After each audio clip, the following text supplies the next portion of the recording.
Atis kiristaanaa imaaloo akkuma koo kiristaana jechuudha jettee waan raajii odeessite imimmaan buustee rabbiin kadhatte itti dhiyaadhaa laayikii gochuun eegalaa hiriyoota keessaniif qoodaa galatoomaa.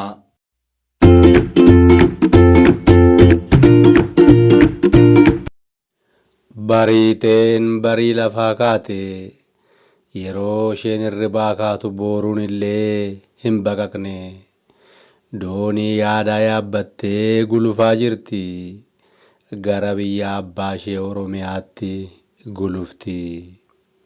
Sirba isheen dhagaa turtetu ishee fudhatee deemuu hin oolle. Sirbichi yaa biyya koo gaarii yoomuman ijaan si argaa.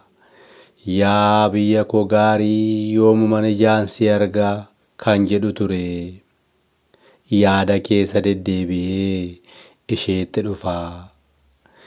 Yaada isheenis akkas jettee dubbachuu eegalte waa'ee sirbichaa.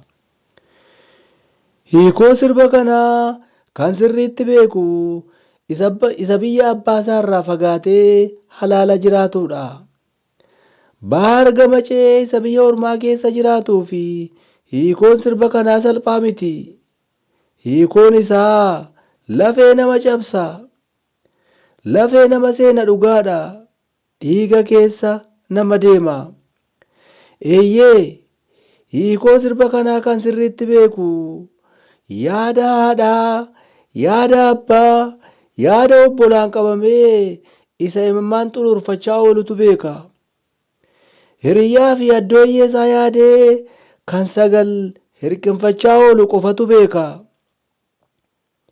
Isa jaalalaa fi mararoo firaa dheebotetu beeka. Kan jaalallee isaa dharra'ee dhabetu beeka. Kan daa'imman xobbee biyyatti dhiisee biyyaa ba'ee fi daa'imman isaa yaadee galgalaaf ganama bulee ka'ee yaadaan kan gubatu qofatu beeka.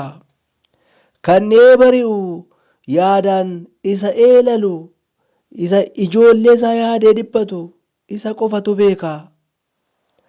Jettee hafuura dheeraa baafatte. Kan bariiteen ta'aa jirtu argee kan hin jeeqamne hin jiru. Yaadaan haasaa jiraattu malee qaamaan dabartee waan wajabbartuu fi nama jeeqti. Marrummaan nama raasti. Garaa nama nyaatti. Nama biyya abbaa ofii miti.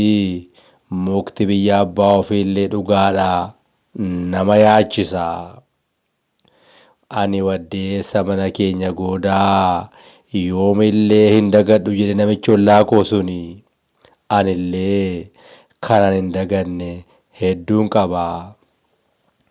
Muummeewwanii fi gaarreewwan biyya abbaa ofii ija dura nama deemu. Bariiteen ammallee yaadaan gulufaa jirti. Gaafa yaadi qalbii nama seente miti. Guyyaa biraallee aduun biyya ormaan dhiitu yoo dhiites hin bariitu. Biyya ormaa yoomillee biyyuma ormaati. Yoo duutellee bakka owwaalchaa hin argattu. Bara jireenya kee akkuma gubachaa turte sana reeffa kee illee ni gubu. Jireenyi biyya ormaa gubiidha. Kana biratti yaadni biyya abbaa ofii, yaadni biyya dhaloota ofii nama gubaa. Gaafa duutus reeffi kee ni gubata jechuudha. Biyya abbaa ofii garuu kanarraa adda.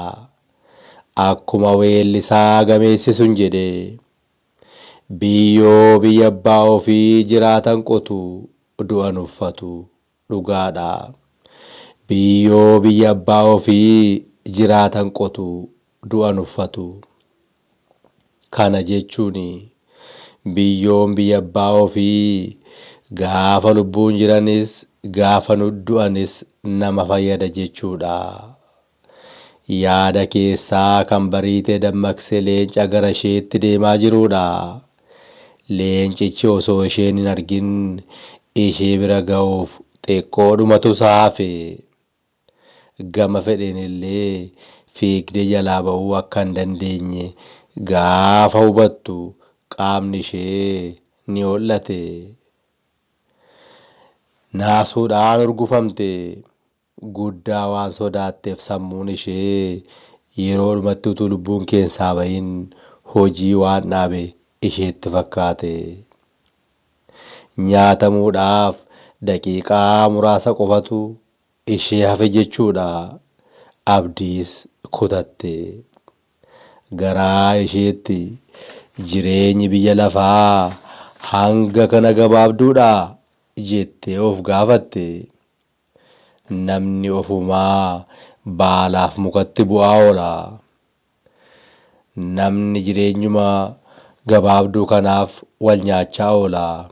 Isa galee fi yeroo nuti biyya lafaa kanarraa qabnu jibbaaf miti jaalalaaf illee nutti xiqqaata ture. Ofumaa dhiphanna malee guyyaa uumaan nuuf kaa'e, guyyaa Waaqayyo, guyyaa Rabbi nuuf kaa'e dabaluus ta'e hir'isuu hin dandeenyu. Bariiteen garuu isheedhaafis kanuma galinatti fakkaata. Akka taate yeroo dhumaatii fi uumaa ishee galateeffachuu barbaadde. Muka ishee fuula dura jiru jalas jilbeenfatte. Hafuura dheeraa baafattee goroora liqimsite. Humna ishee walitti qabdee ni dunuunfatte. Of qulqulleessuuf cubbuu ishee ofirraa dhiquu fi kadhachuu eegalte. Imimmaan dhangalaasaa Waaqa isheetti asii ol boosse. Akka tasaa gidduutti ija ishee bantee of fuuldura hoggaa ilaaltu waan ajaa'ibaa tokko agarte. Kan agarte kana gonka amanuu hin dandeenye. Gonka amanuu waan dadhabdee fi ija ishee irra deddeebiin haxaattee ilaalte. Ija babaastee ilaalte. Kan agarte dhugaadha. Kan agarte dhugaadha. Leenci ishee nyaachuuf ture waan raajii gochaa jira. Innis akkuma ishee jilbeenfatee kadhachaa jiraachuu agarte. Sirriitti hubattee ilaalte. Dhugaadha, jilbeenfatee kadhachaa jira. Bariiteen waan gootu wallaalte. Inni gammaddee illee hin callisne. Gammachuudhaan kokkolfaa akkas jette. Wayyoo anaa dhoksu maaloo, atis akkuma koo kiristaanaa maaloo jettee gaafatte. Inni sagalee dheekkamsaa fi sagalee nama lafarraa nama kaasuun, "Stupid! Ati yeroo nyaachuuf jettu hin kadhattu moo? Gaafa nyaachuuf jettu hin galateeffattu?" jedhee biyyootti ishee dabaluuf hoggaa isheettu taalu iyya kukkuu buuste. Sagalee ofii isheetiin wareertee hirriba guyyaa keessaa dammaqxe. Hanga xumuraatti waan dhaggeeffattaniif guddaa galatoomaa.